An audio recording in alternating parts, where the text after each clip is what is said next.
How dare you withhold what belongs to family, you cold, ungrateful opportunist? My husband, Leo, didn't just yell. He roared, his voice tearing through the forced civility of the birthday party. The air was instantly thick with horror and the sickening scent of cheap cologne. I was still processing the words when the world exploded into blinding pain.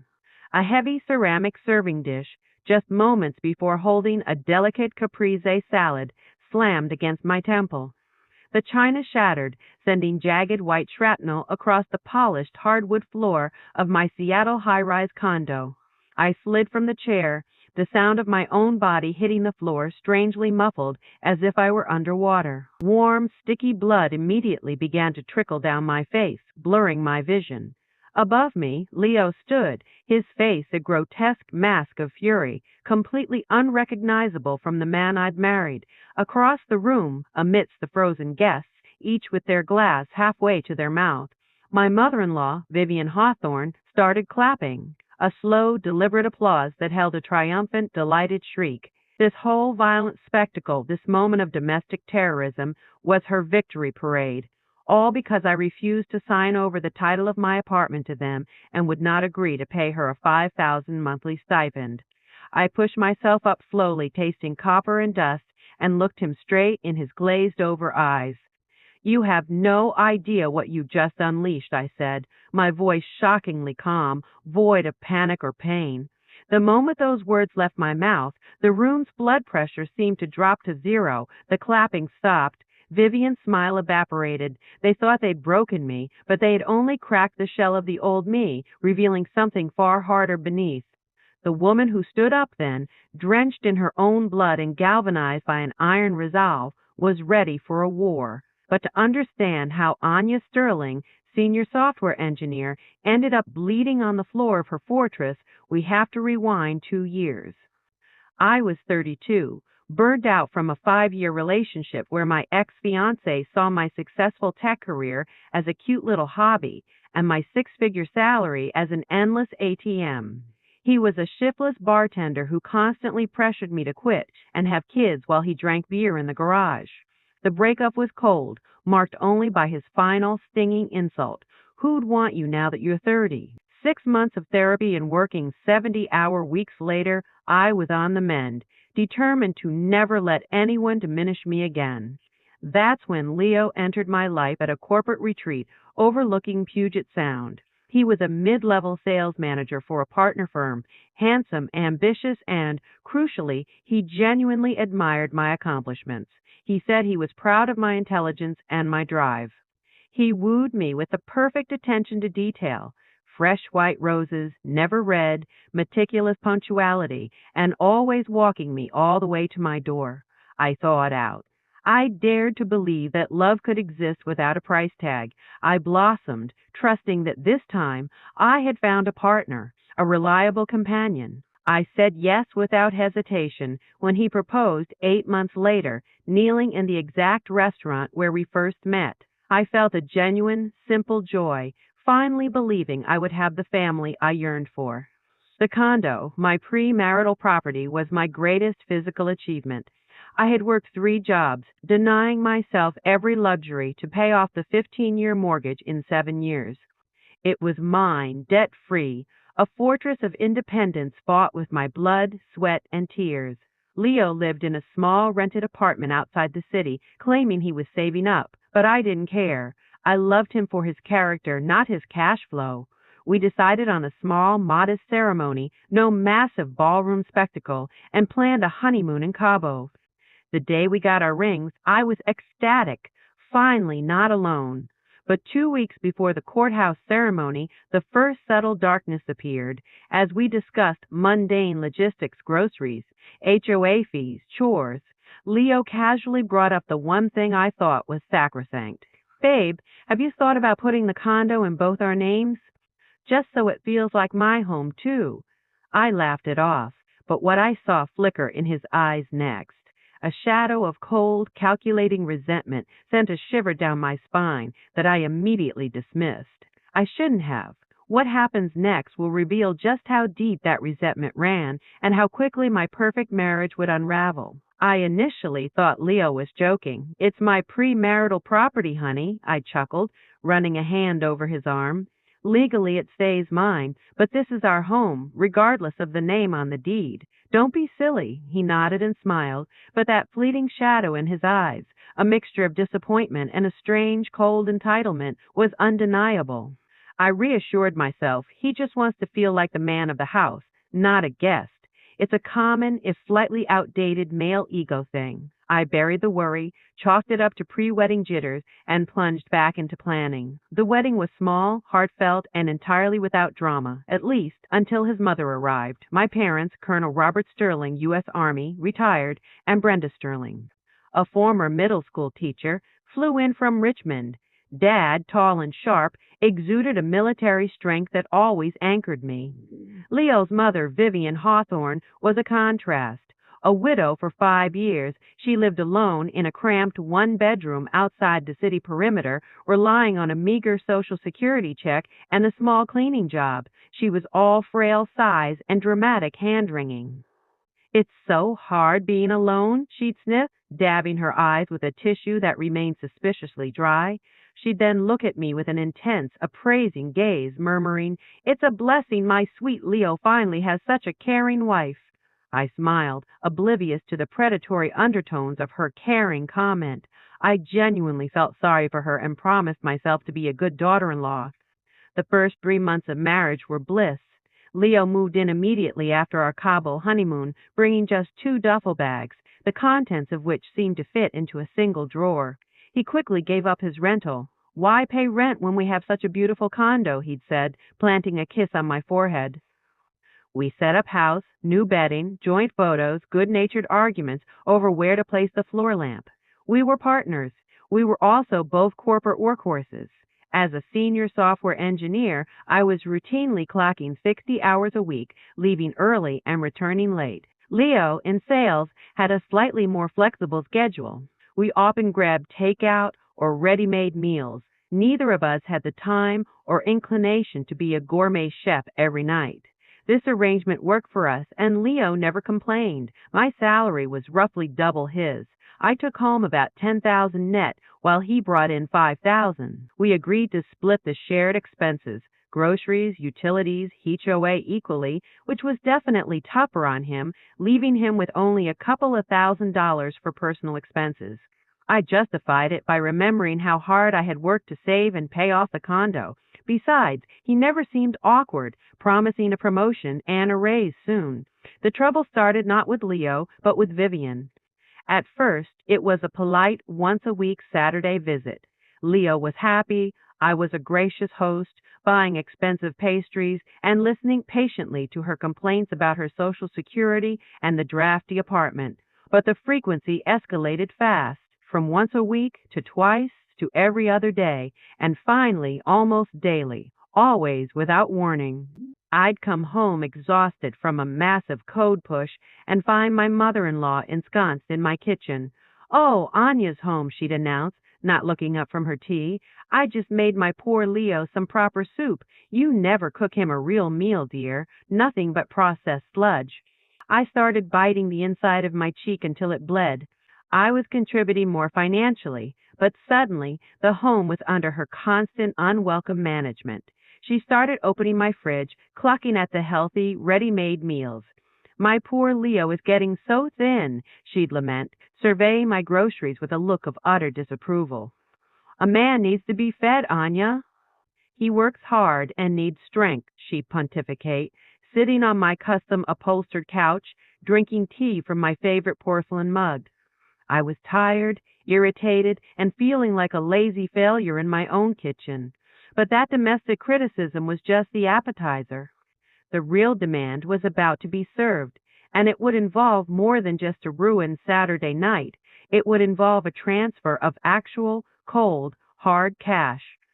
Vivian's unsolicited domestic criticism, the endless lectures on how a career woman like me should still prioritize the home and ensure her husband was well fed, grew exhausting, but I managed to grit my teeth and keep the peace.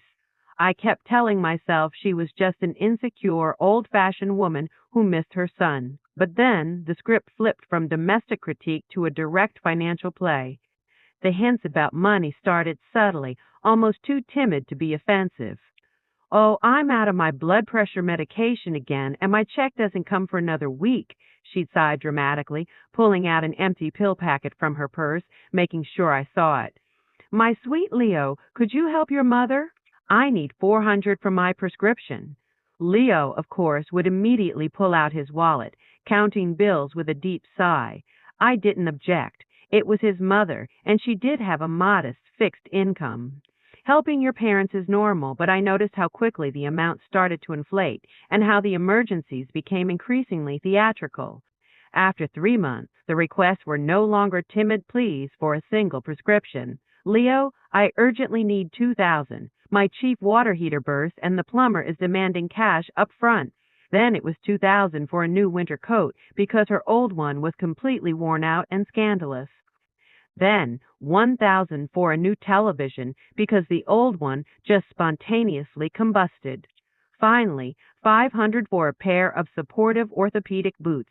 The expenses never stopped, and they were always framed as a desperate necessity. Leo's meager 5,000 salary was being systematically drained. Half of it went to our shared expenses, leaving him 2,500. From that, he had to cover his personal bills, and then Vivian would extract another $2,000 to $3,000. He started borrowing from colleagues and, to my horror, took out high-interest payday loans. He became a shadow of the charming man I had married, nervous, irritable, and prone to slamming doors. I could feel our new, fragile relationship deteriorating under the constant, relentless pressure of his mother's financial demands, but I felt powerless to stop the bleeding. The inevitable happened one evening, 4 months after our wedding. I was hunched over my laptop, immersed in a complex quarterly report, when Leo approached my desk. Babe, can you lend me 2,000? He asked, avoiding my gaze. I promised Mom for a special medical procedure, and I'm totally wiped out. Payday is a week away. I put my laptop down. Leo, I see you giving her half your salary every month. Is this healthy? She has a retirement check and a side job. She has enough to live on. He turned defensive instantly. What? I should abandon her? Dad's gone. She has no one but me. I looked at him confused. I'm not saying abandon her. I'm saying 2,000 every month is unsustainable. You're racking up debt because of this cycle. His jaw clenched. Are you going to give it to me or not? I sighed, exhausted by the impending conflict, and handed him the 2,000. I gave him another 2,000 the following month and another 1,000 after that. I knew I was enabling the financial abuse, but I had no idea how to stop the torrent. Vivian's visits became even more frequent, and every single one ended with a cash request or a dramatic retelling of a new utility bill hike or a shoe falling apart. Leo always caved. I watched as the man I married transformed from a partner into his mother's emotional and financial pawn. Then, 6 months into our marriage, when I thought I understood the limits of her demands, Vivian made her true, calculated move. Leo was at an urgent client meeting on a Saturday, and I had just gotten home from the gym, looking forward to a quiet afternoon. I opened my condo door and found Vivian waiting for me in the kitchen, sipping tea with a frightening, steely edge in her eyes. The real demand was about to drop, a demand that would change the trajectory of my marriage from toxic to outright predatory. The cold, precise tone in Vivian's voice instantly put me on guard. She sat at my kitchen table, sipping my herbal tea and eating cookies from my best snack dish, an air of ownership radiating from her. Anya, we need to talk, she stated, her posture rigid. I sat down across from her, my heart beginning to hammer with apprehension. This felt different. This wasn't about a water heater or a prescription. This was an official declaration of war. I've thought long and hard about how to say this gently, but I'll be direct, she began, her eyes narrowed. You are married to my son. That means you are part of our family, and in our family we support each other. I am struggling alone. My income is pitiful, and my health is declining. Leo helps, but his salary is simply not enough. You, on the other hand, have a very good income. You earn well over $20,000 a year. She cut me off before I could respond, delivering the knockout blow with stunning casualness. I want you to transfer $5,000 to me every single month. The number hung in the air, a deafening echo in my kitchen. 5,000 Nike thous. That was nearly half of my post-tax take-home pay. I was stunned into silence, struggling to process the sheer audacity of the demand. Leo has already agreed, she pressed, seeing my confusion. He thinks it's fair. My shock immediately turned into a slow, searing anger. He had discussed this with his mother? He had promised her my money without even consulting me? The man I married was nothing more than a co-conspirator in a financial scheme. Well, you don't mind, do you? She continued, pouring herself another cup of tea. You have that high salary and your condo is paid off. You're not paying a mortgage or rent. You're a rich woman and I'm barely making ends meet. I finally found my voice. Vivian, that's half my salary.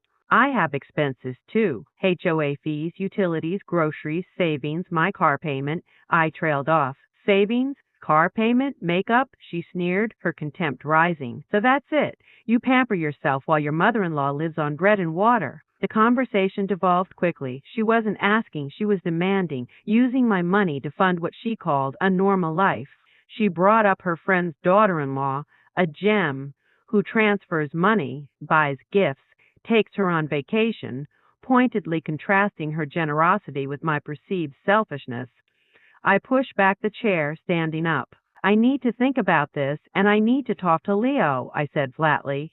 There's nothing to think about, she shrieked, her earlier composure completely gone. A respectable daughter-in-law doesn't think, she helps. I managed to end the conversation and ushered her out, the door slamming dramatically behind her. I was left shaking, fueled by a rage so intense it felt cold. When Leo returned that evening, I didn't let him take off his jacket. Your mother was here today. She demanded I transfer $5,000 to her every month. Did you know about this? He threw up his hands sheepishly. Well, Mom asked, and I said I'd talk to you. I thought you wouldn't mind. I laughed, a bitter, hollow sound. You thought I wouldn't mind giving up $5,000 every single month. Leo, are you serious? He insisted she was struggling and alone, arguing she had sacrificed everything for him, so now it was our turn. The charming man I married was gone, replaced by a sullen, entitled stranger. I offered a compromise, $1,000 a month until he got a raise, but he dismissed it as nothing. I told him if he wanted her to have more, he could pay it. That night, the fight exploded. He slammed the door and left for his mother's place. I didn't sleep, watching the ceiling fan spin, realizing I had married not a man, but a financial parasite. The next morning, he would return sullen and silent, and I knew with sickening certainty that our life together was now a cold, fragile lie. Leo returned the next morning, sullen and silent, having spent the night at his mother's place. Our fight had not been resolved, merely postponed. I started transferring the $1,000 a month, exactly as I had promised, but Vivian accepted the payment with the sour, martyred air of an insulted queen. Only $1,000? She'd scoff. Well, it's something. The atmosphere at home grew heavy and toxic. We barely spoke, becoming two strangers living under the same roof, separated by a gulf of resentment and betrayal. He sat with his phone. I sat with my laptop. The morning kisses stopped. Our intimacy ceased completely. The $1,000 monthly payment meant as a compromise only seemed to validate Vivian's belief that I was a cash cow who simply wasn't generous enough. She retaliated by escalating her physical intrusion into my life. One evening I came home from a late meeting to find her casually rummaging through my fridge. Oh, Anya's home, just checking what you two are eating. Still nothing but processed food. Leo is going to get sick eating like this, she announced, not looking up. Another time, I found her in the bedroom, going through my chest of drawers. My God, look at all these designer clothes you have. And Leo is wearing old, faded shirts. Aren't you ashamed of your extravagance? I protested loudly, but Leo always jumped to his mother's defense. She's my mom. She can do that. Don't be so cold, Anya. She's just worried about us, he'd rationalize. The man who once admired my strength now only demanded subservience. Then came the violation that felt like a complete erasure of my boundaries. I arrived home one day and froze in the doorway of my living room. The furniture had been completely rearranged. The sectional sofa was against a different wall. The accent chair was by the window. My carefully curated Persian rug was rolled up and tucked away in the storage closet.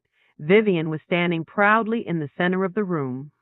It's cozier this way, she announced, dusting her hands. I know best. I'm older. I have taste. Vivian, this is my condo, I exploded. She corrected me coldly, the same calculating glint in her eye. It's our condo. Leo lives here. That means it belongs to our family. Or are you saying my son is a stranger here? Leo came out of the kitchen, taking her side immediately. Why are you freaking out over furniture? It looks fine, Anya. I started to feel like a stranger in my own home, my space systematically invaded, my personal sanctuary corrupted. The worst revelation came when I realized how she was managing these impromptu daily visits.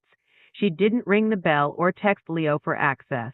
One day I found a small, discreet house key sitting on the kitchen counter, a key I had never seen before. Leo had given his mother a copy of the front door key without my knowledge.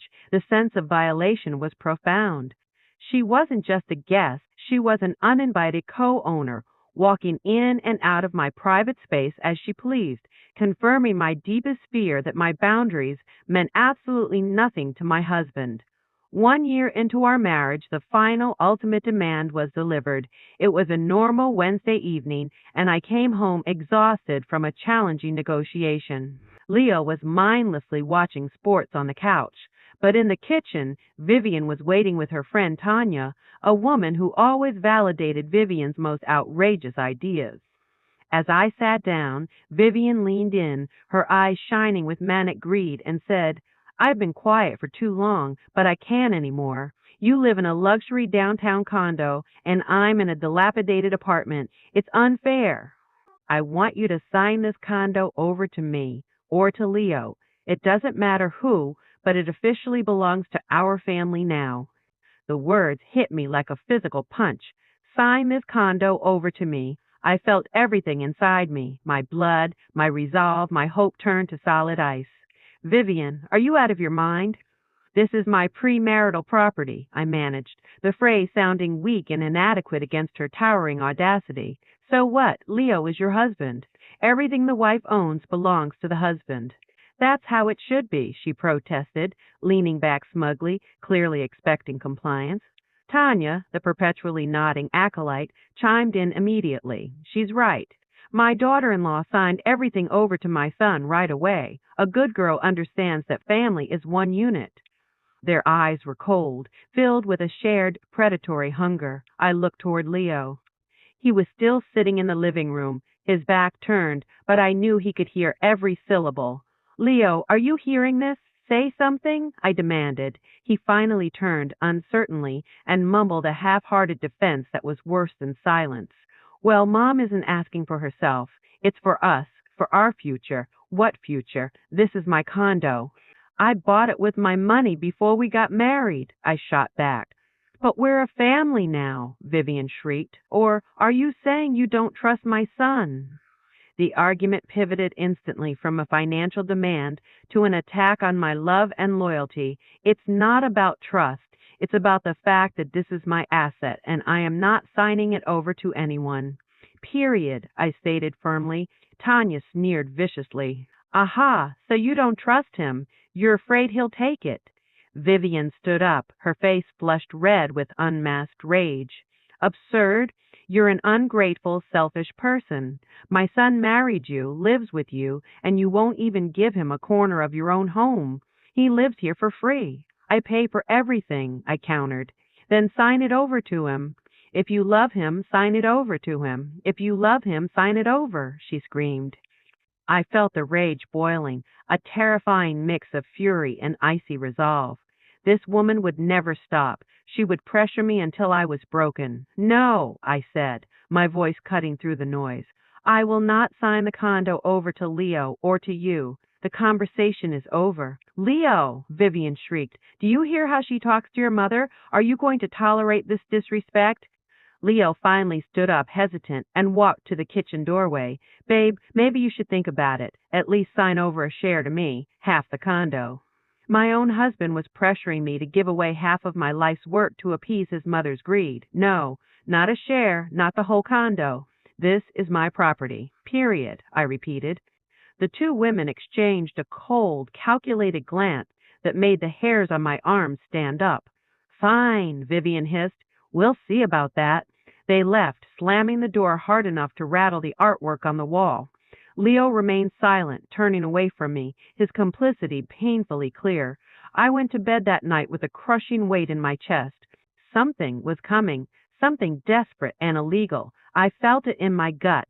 The very next day, I came home from work and found an envelope on the kitchen counter. Inside were documents, neatly folded. I opened them and froze.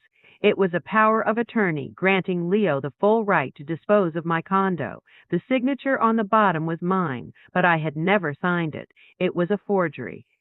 The man I married had just attempted a felony, and I was about to confront him, knowing the charming facade was completely gone. The forged power of attorney felt like cold steel in my hands. I went icy with shock, then a blinding, volcanic fury. The realization was stark and terrifying. My husband was a common criminal. Leo was sitting in the living room, flipping through channels, acting as if he was watching a weather forecast, not waiting for his wife to discover a felony. Leo, what is this? I walked into the living room, holding the document as if it were toxic evidence. He looked up, totally nonchalant. It's the power of attorney. Mom said to get it drawn up. His casualness was appalling. You forged my signature? I demanded, my voice shaking with righteous anger. I thought you wouldn't mind, he mumbled, turning his attention back to the screen. I do mind. I mind completely. This is illegal. It's document fraud. It's a felony, I roared. He had the audacity to tell me, don't yell. Mom meant well. His priorities were completely inverted. He was more concerned with his mother's intentions and the volume of my voice than the fact that he had just committed a serious crime. I ripped the forged document into 100 shreds, my hands trembling with the sheer force of my indignation. I let the pieces flutter to the floor. If this ever happens again, I'm going to the police. Do you understand me? I warned. Leo remained silent, but a flicker of something dark and truly evil crossed his eyes. In that moment, I knew I was in deep, deep trouble. I was married to a man who saw no moral barrier to stealing my life's work. That night, I couldn't sleep. I lay rigid next to the man who was peacefully snoring, calculating the depth of his betrayal. He was capable of fraud for a condo, for his mother. The honest, reliable man I had fallen for was a carefully constructed mask. The next morning, while Leo was at work, I typed family law attorney Seattle into Google. I found a well-regarded firm near my office and booked a consultation for my lunch break. The attorney, Alicia Morgan, was a sharp, stern woman in her 50s, wearing an immaculate power suit. She listened to my entire, increasingly absurd story in silence, occasionally making notes, her gaze attentive and serious. Anya, your condo is legally premarital property, she stated when I finished. According to Washington state law, it belongs only to you. Even if you divorce, your husband has no right to it. Not an inch. I breathed a massive sigh of relief. So, even if we split up, the condo remains mine? Absolutely, she confirmed, but then she put down her glasses and looked me straight in the eye. But there's a big but. If you voluntarily sign the condo over to your husband or do so under pressure, you lose it, and proving coercion afterward will be nearly impossible. They'll simply say you gave it as a gift, you signed it over yourself. The fact that he already tried to forge your signature tells me he will try again or escalate the tactics. Her words were cold water on my last remaining hope for a peaceful resolution. What should I do? I asked, my voice barely a whisper. Stand firm and document everything, she advised. If they continue to threaten you, record the conversations and involve witnesses. Your situation is unhealthy, Anya, and it's only going to get worse. I left her office with a heavy heart, but a firm, steel-edged resolve. I would not give up my condo. Never. I earned this myself. Back home, I immediately implemented her advice, hiding a small, discreet digital voice recorder in the living room. Leo noticed it. "What's that for?" he asked. "Voice notes for work," I lied casually. He shrugged, completely dismissing it. But I was ready for them. I had the stage set for the next confrontation. Exactly 1 week later, Vivian returned, but this time she brought a literal delegation. Walking into my condo after work, I froze in the doorway, staring at the sight. Vivian, Tanya, Leo's Aunt Zena, a plump woman with garishly dyed red hair, and his father's cousin Gabby, a skinny, pinched-faced woman. They were settled on my couch in armchairs, like a tribunal of self-appointed judges, waiting for a verdict to be delivered. Leo stood awkwardly in the kitchen doorway, staring at the floor, clearly unwilling to meet my gaze. "Anya, sit down," Vivian commanded. "We've gathered here to talk to you nicely, as a family, about what's right and proper." I silently took a hard chair near the door, keeping my duffel bag of work files close, my voice recorder discreetly running. Aunt Zena, the most aggressive of the lot, began the assault. "Now listen here, darling, we've all talked. This isn't right. You're living in a condo that Leo considers his home, and he's a nobody in it. That's humiliating. A man needs to feel like the head of the house." Tanya jumped in with her usual refrain. "In our day, wives signed everything over to their husbands. That was the honest and respectable way to be married." Cousin Gabby, the most severe, added her bizarre take. "My granddaughter's husband doesn't even work. He sits at home, but the house is in his name, and that's correct because he's the man. He's the head of the family." I listened to their combined nonsense, unable to believe the sheer archaic entitlement of the conversation. I kept my voice measured, relying on my lawyer's advice. "Excuse me, but what business is my condo of yours?" Vivian was outraged. "What business? We're family. We worry about Leo. You're humiliating him." "I am not humiliating him.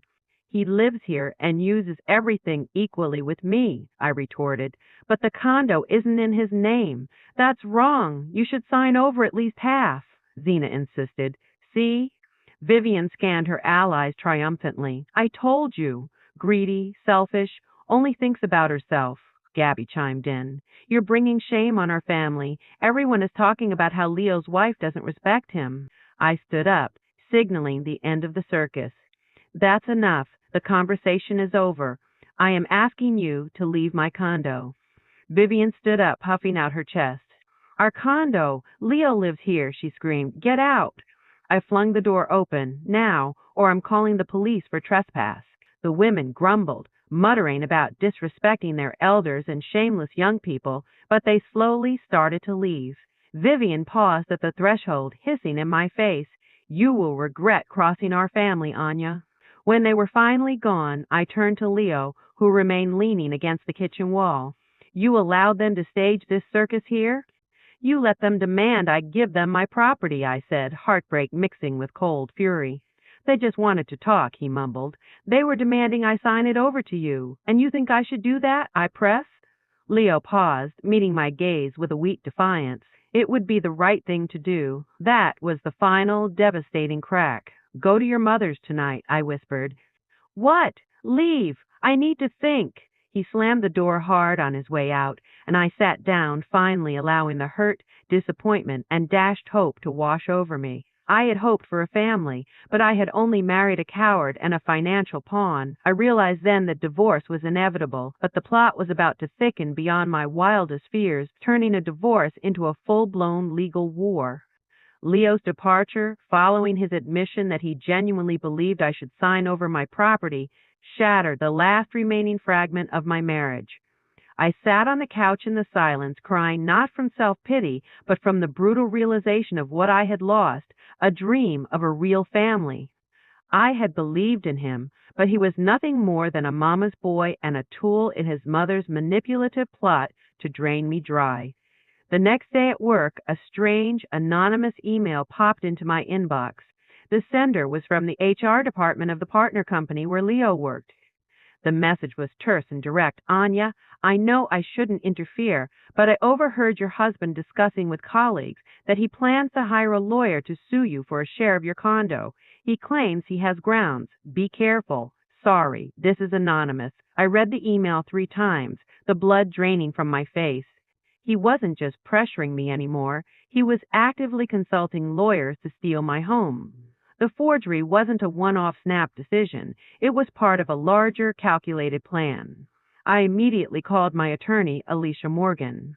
He's threatening to sue me for a share of the condo, I explained, my voice tight.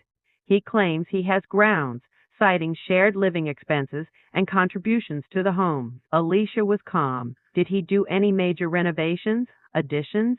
Did he pay the principal on the mortgage? I confirmed that the condo was bought before the marriage and there were no major renovations. Then you have nothing to fear.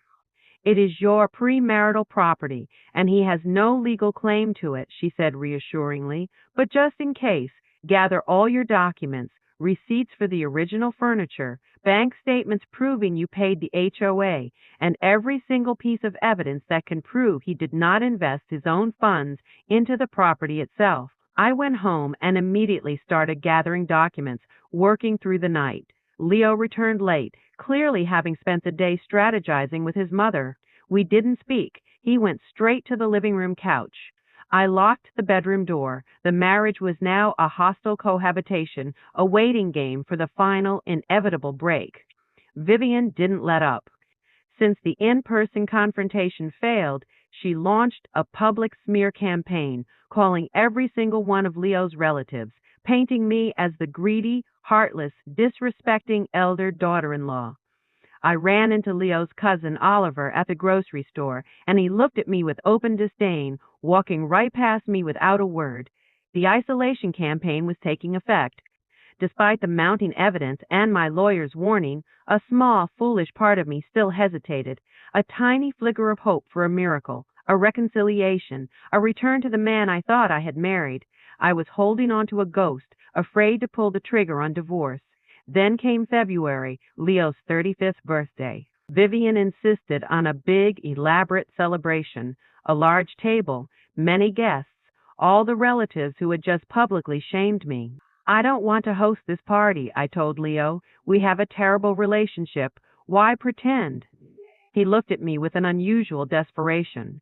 It's my birthday. Can't you do this one thing for me, Anya? I'm asking one last time. There was such a depth of despair in his voice that I wavered.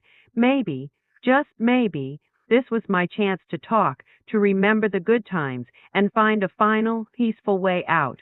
I agreed, but only if his mother promised to be civil. He looked me in the eye and lied. She won't cause a scene, I promise.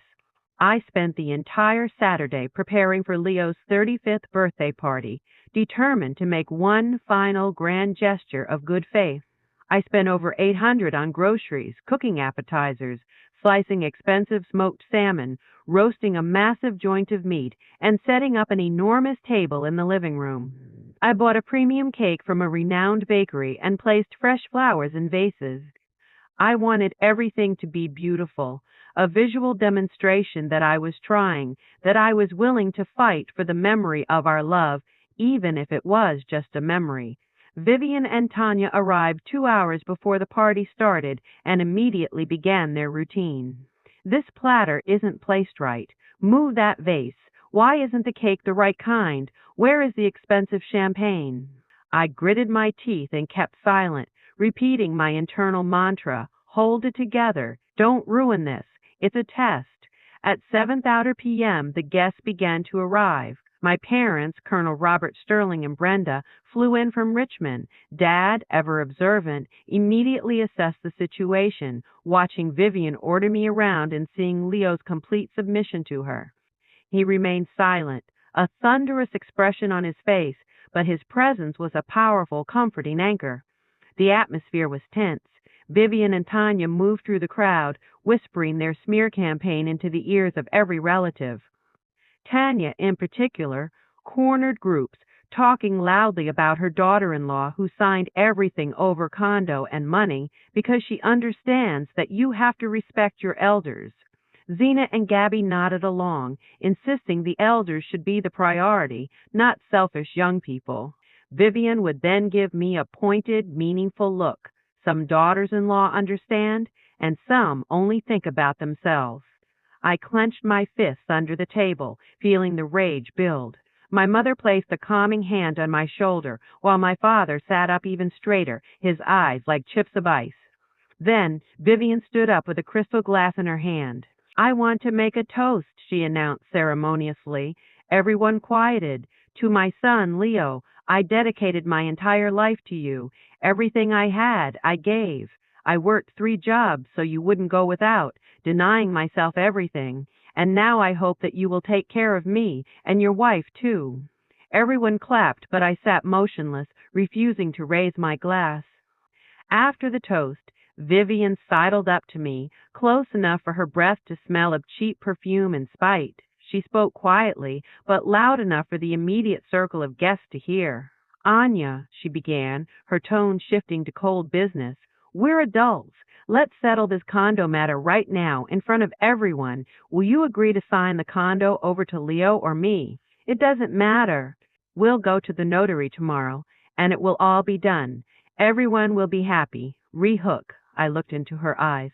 There was no love, no motherly affection, only avarice and a cold, calculated hunger. I didn't hesitate. No. What? No? How can you say no? She hissed, her face contorting.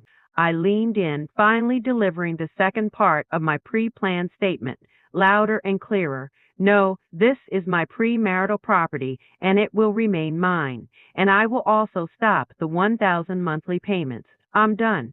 I can't do this anymore. The blood drained from Vivian's face as Leo rounded the table, eyes blazing with a dangerous fury.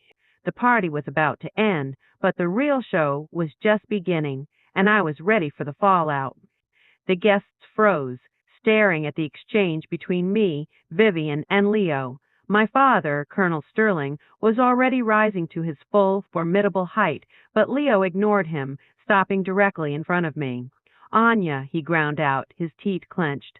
I'm asking you one last time. Will you sign over the condo? No, I replied, my voice steady. And you won't pay the $5,000 every month? I won't pay another cent. This is blackmail. I'm tired. I can't take it anymore. My mother put a hand on Dad's arm, holding him back. Leo's eyes narrowed with absolute contempt. You greedy, selfish butch, he whispered. My mother sacrificed her whole life for me, and you can't even help her. You begrudge her a piece of bread. Helping is one thing. Supporting your entire lifestyle is another. I am not obligated to give half my salary to your mother. She isn't starving, I shot back, every word weighted with 2 years of suppressed anger. Vivian shrieked, sensing her control slipping away. Leo, you're a man. Show her who's boss in this house. She has no respect for you. She's insulting your mother in front of everyone. And then something in Leo snapped. He grabbed the heavy oval ceramic serving plate with the leftover salad from the table. The action was swift and violent. Before I could even fully register the intent, he swung his arm with all his might and smashed the ceramic plate against the side of my head. There was a sickening crack. Shards of porcelain scattered. I fell from the chair, crashing to the floor, a blinding white pain. My ears were ringing. Warm blood immediately poured down my face, temporarily obscuring the vision in my left eye. How dare you refuse my mother, you ungrateful tramp? Leo roared, standing over me, breathing heavily. The women screamed, the guests gasped, but no one moved, no one rushed to stop him, no one stood up for me. They just stared, frozen. I lay there for a moment, not in fear, but in a strange, profound stillness, an icy, crystalline calm. The moment of betrayal and violence had washed away every last shred of doubt or love. All that remained was cold, clear thought. I slowly lifted my head and looked at my husband, whose face was still a red, distorted mask. I looked at his mother, Vivian, who was cheering his cruelty. I looked at the guests, who were silent, looking away, pretending to examine their cutlery. And then I saw my father. Colonel Sterling stood with his fists clenched, his face white, his eyes like ice, watching his daughter bleed. He took a step forward, but I raised my hand slightly, stopping him. Not now. This was my fight first. I slowly, painstakingly got to my feet. Blood dripped onto the white tablecloth, onto my party dress, onto the floor. I looked Leo straight in the eye and said quietly, clearly enough for everyone in the deathly silent room to hear, "You have no idea what I'm capable of." Leo went pale, taking a stumbling step back. My calm was scarier than any scream. He saw it. The old Anya was gone. Something had broken, and a formidable warrior had emerged. I turned and walked silently to the bedroom, not to hide, but to execute the plan that would end his life as he knew it. I walked straight to the bathroom mirror, confirming the damage, a deep 2 cm laceration above my left eyebrow and a rapidly swelling contusion on my temple. I took 3 high-resolution photos of my bloody face, the broken plate shards on the floor, and the blood on the tablecloth. "Document everything," Alicia Morgan had instructed. I didn't cry. There was no time for emotion. I went into the walk-in closet and pulled out a duffel bag. Methodically, I packed only the essentials: my passport, the condo title, and all related financial papers, my bank cards, my laptop, and the 3,000 cash stash I had saved for a literal rainy day. The most important item, the digital voice recorder I had hidden for a week. I retrieved it. Everything was recorded: the demands, the threats, and the physical assault. I sat on the edge of the bed and made my first call, 911. "Police, what is your emergency? My husband just assaulted me. I need an officer dispatched." My voice was calm and steady, devoid of any hysteria.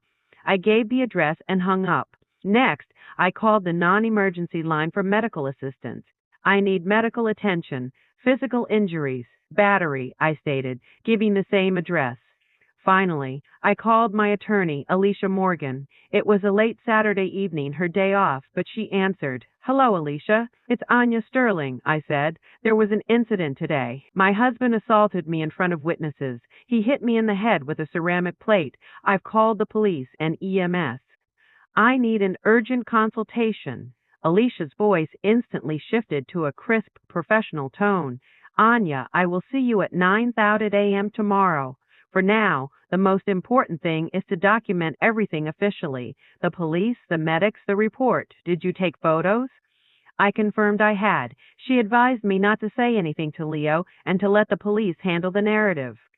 I walked back into the living room, where the guests were still frozen in position, staring at the floor. Leo was panicking, whispering to his mother. Just then, the doorbell rang. I opened the door without looking at anyone. Standing on the threshold were 2 uniformed Seattle police officers. "You called us?" the older officer asked. "Yes, please come in." Leo jumped to his feet.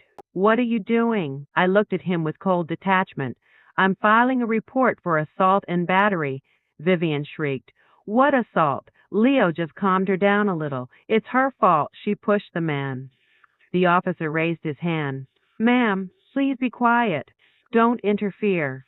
He turned to me. "Victim, please tell us what happened." Calmly, clearly, and without a single flicker of emotion, I recounted the events: the demand for the condo, my refusal, the plate, the strike, the shattering porcelain, and Vivian's cheering. "The witnesses are right there," I concluded, pointing to the guests, who instantly went paler. The doorbell rang again. The paramedics had arrived. The EMT examined my head, documenting the laceration and contusion. The police started taking notes and questioning the now terrified witnesses. Leo was shaking, his face gray. "I didn't mean to. I just snapped. She drove me to it." The officer cut him off. "You can tell that to the detective." The guests began to scatter quickly, grabbing their purses and bolting for the door. But just as the police finished their initial report, my father, Colonel Sterling, who had been silent, watching from the wall the entire time, slowly walked forward. His next action would be the final, terrifying punctuation mark on the night's violence. The last of the relatives, Tanya, Zena, and Gabby, had fled the scene, vanishing without a word of goodbye to Vivian. Only my parents, Leo, Vivian, and the 2 police officers remained. My father, Colonel Robert Sterling, stood tall and imposing, his military bearing demanding attention. The police officers almost involuntarily straightened up as he approached. Dad walked deliberately toward Leo, who hit the wall as he tried to back away. Dad looked down at him, then nodded toward my bandaged face. "Did you do that?" he asked, his voice low and quiet, yet somehow more terrifying than a shout. Leo just nodded, barely able to speak. "You struck my daughter in her own home, in front of her mother and me?" Dad stated, the words clipped and precise. He then nodded toward the hallway leading to the guest bathroom. "Let's talk, just you and me, now."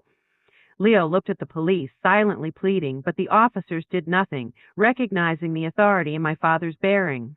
Leo limped toward the hallway with Dad following. The door clicked shut. Silence. My mother and I sat on the couch, the police standing patiently. Then came the sounds, a muffled thud, another, a cry of pain. 1, 2, 3, my father's voice, quiet and hard, followed by Leo's cry, "I'm sorry, I didn't mean it, I won't do it again." My father's final statement cut through the air, "You will answer for my daughter. You will answer for every drop of her blood." More muffled, professional strikes followed. Dad had served for 30 years. He knew exactly how to hit to inflict pain without causing permanent damage, a precise, calculated delivery of justice. After a minute of tense silence, the door opened. Dad walked in, calm, his hands at his sides, his knuckles unscratched. Leo stumbled in behind him, limping on his right leg, holding his ribs. His nose was bleeding, one eye was rapidly swelling shut, and his lip was split. "Sit down, don't move," Dad commanded. Leo collapsed onto a chair by the wall, shaking and silent. Dad turned to the officers.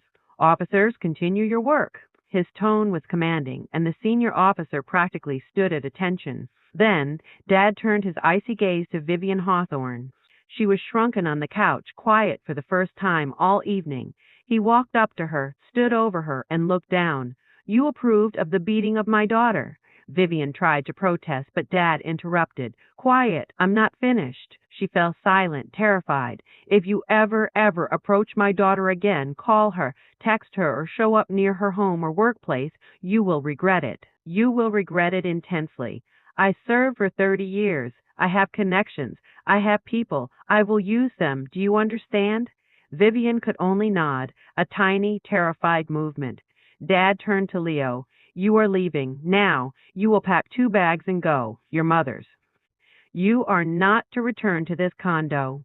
Leo looked at the police, who confirmed my father's order with a slight nod, knowing the situation was now resolved. The man who had tried to steal my home was about to be forcibly ejected from my life, starting with a short trip to his mother's tiny apartment. The final chapter of my freedom was about to be written, but the last piece of financial leverage had to be secured first. "Go," my father commanded again to Leo, who was still nursing his wounds. "This is my daughter's condo, my premarital property. You have no rights to it. I consulted a lawyer. Get out before I call the police again for failure to comply with an officer's order," I stated, finally finding my own voice of authority. Leo grabbed his 2 duffel bags, while Vivian wailed, pulling him toward the door. "Let's go, son, let's go. She's not worthy of us." The door slammed shut, and the silence that followed was a glorious, overwhelming peace. My mother immediately hugged me, and my father placed a reassuring hand on my shoulder. The police finished their report. "You need to come to the precinct tomorrow to give a full statement," the senior officer said, "and go to the emergency room.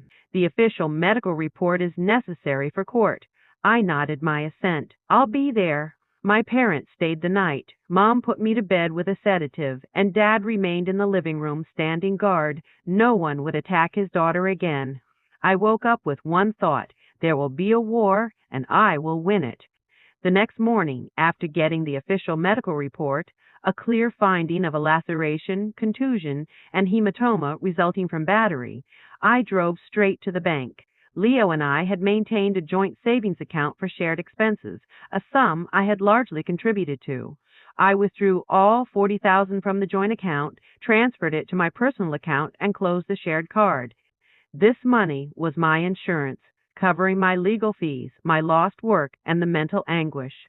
Leo found out within the hour. He started calling from blocked numbers, sending frantic texts, You stole the money. Give it back immediately. I'm suing you. I blocked every number, refusing to engage. That evening, Vivian showed up, banging on the door and screaming hysterically, "Thief!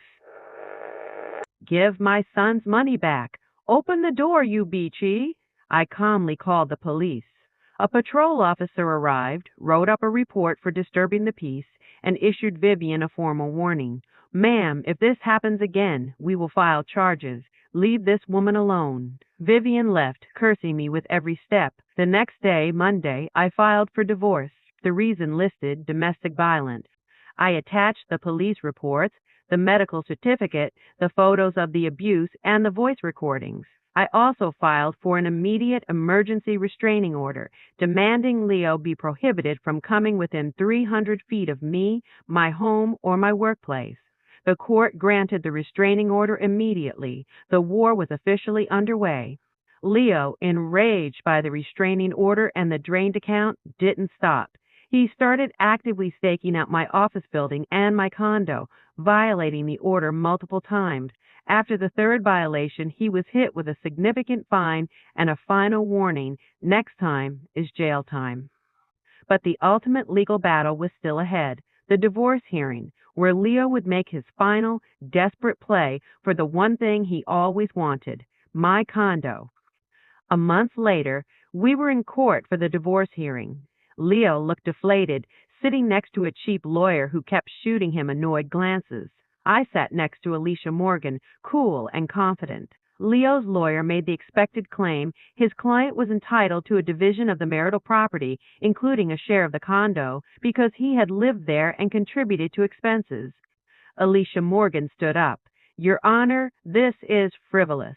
The property was purchased by the plaintiff before the marriage. It is her premarital property." She cited the relevant Washington state statute, confirming that property owned by each spouse before marriage is considered separate and is not subject to division. "But I lived there. I paid the HOA fees." Leo tried to object, his voice strained. The defendant failed to provide a single piece of evidence that he contributed to the improvement of the condo, Alicia countered smoothly. Utility and HOA payments were primarily made by the plaintiff, as confirmed by bank statements. No major renovations or reconstruction occurred during the marriage. Furthermore, the furniture and appliances were purchased by the plaintiff before the marriage, confirmed by receipts and invoices. The judge reviewed the documents, looking at Leo with thinly veiled contempt. The domestic violence reports and the restraining order were all on the file. "The motion is denied," the judge announced. "The condo is the sole and separate property of Ms. Anya Sterling and is not subject to division. Divorce granted." The gavel came down, and it was over. I had won. I won my freedom, my independence, and my right to live the way I wanted, not the way someone else demanded. I never again allowed anyone to manipulate me or violate my boundaries. I learned the hardest lesson: never tolerate abuse, never give in to blackmail, and never sacrifice yourself for those who don't value you. The condo remained mine. My life remained mine. My future remained mine. Leo and Vivian got what they deserved: loneliness, poverty, and the bitter realization of what they had lost due to their own corrosive greed.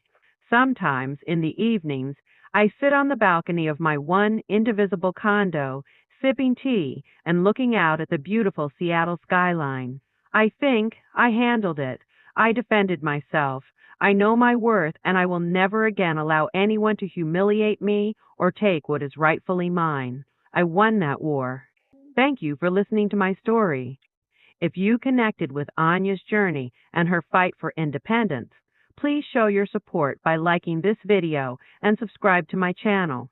Let me know in the comments below, what was the moment you realized you had to fight for your own worth? Your story matters.